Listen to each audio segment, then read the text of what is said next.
India is a big country. Bharat एक बहुत बड़ा देश है। तो हमारे भारत देश में कितने राज्य हैं? 28 राज्य, ठीक। और केंद्र शासित प्रदेश, ठीक। तो अब 28 राज्य में सब राज्य क्या एक जैसे हैं? नहीं है। कहीं पहाड़ हैं, कहीं मैदान है, कहीं समुद्र तट है, कहीं पठार है ना। तो सबका लैंडस्केप अलग अलग है। लैंडस्केप होता है जगह की बनावट, तो सबका लैंडस्केप अलग अलग है, सबकी बनावट जगह की अलग अलग है। फिर शारीरिक बनावट में भी अंतर होता है कि नहीं होता? शरीर की बनावट में भी फर्क हो सकता है, रंग रूप में अंतर होता है। जैसे आप हिमालय की तरफ जाएंगे, पहाड़ की तरफ जाएंगे तो आपको लोग गोरे चिट्टे मिलेंगे। जितना आप साउथ की तरफ जाएंगे लोग आपको कलर में काले मिलेंगे। कारण क्या होता है? जिन क्षेत्रों में गर्मी ज्यादा पड़ती है वहां के लोगों का रंग कैसा हो जाता है? काला पड़ जाता है। तो जहाँ पे सनलाइट ज्यादा होती है, और जहाँ पर ठंडा मौसम रहता है वहां पर थोड़ी स्किन का कलर ज्यादा फेयर होता है, और कुछ प्रोजाइड के ऊपर निर्भर करता है। तो अलग अलग। अब जैसे नीचे भाषा का रूप देखो, भाषा उत्तर प्रदेश हिंदी, बिहार में हिंदी बोली जाती है, भोजपुरी बोली जाती है कुछ इलाकों में। उसके अलावा पहाड़ पे चले जाओ हिंदी बोली जाती है, पहाड़ी कहीं बोली जाती है, कहीं कुमायूनी बोली जाती है। अब पहाड़ की बोली में भी देखो फर्क है। कुमायूं रीजन की बोली अलग, कुमायूनी, ठीक।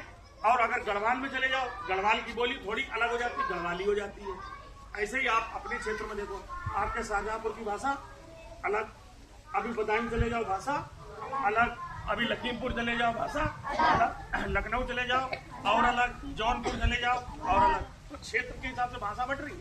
भाषा सेम है लेकिन क्या अंतर है? बोली का फर्क आ जाता है। लेकिन कुछ स्टेट की भाषा का भी अंतर है। जैसे तमिलनाडु में जाते हैं तो तमिलनाडु में कौन सी भाषा? तमिल होती है। तमिल की गिनतियां जानते हो? कौन कौन जानता है? बताओ। चलो ठीक। तो अब तमिल बोली जाती है, तेलुगु बोली जाती है। तेलुगु कहाँ बोली जाती है? तेलंगाना में और आंध्र प्रदेश में। आंध्र प्रदेश और तेलंगाना पहले एक ही राज्य था, अब क्या हुआ? अलग हो गया। तो आंध्र प्रदेश और तेलंगाना में कौन सी भाषा बोली जाती है? तेलुगु। इसी प्रकार से जब हम जाते हैं केरल, तो केरल में कौन सी भाषा बोली जाती है? मलयालम। केरल में कौन सी भाषा बोलते हैं? मलयालम। अच्छा, अब महाराष्ट्र में आते हैं तो कौन सी भाषा बोलते हैं? मराठी। इसी प्रकार से अब आप छत्तीसगढ़ में चले जाओ तो छत्तीसगढ़ी है ना। इसी प्रकार से उड़ीसा में उड़िया। तो इस तरीके से भाषाएं क्या है? अलग अलग हैं लेकिन फिर एकता। तो इसको कहते हैं विविधता में एकता। तो हमारे भारतवर्ष में इतनी भाषाएं हैं, इतने धर्म है। धर्म कौन कौन से? जैसे कोई हिंदू है, कोई मुसलमान है, कोई सिख है, कोई ईसाई है, कोई दुनिया में जितने धर्म है भारतवर्ष में लगभग, फिर भी उसके बाद क्या है?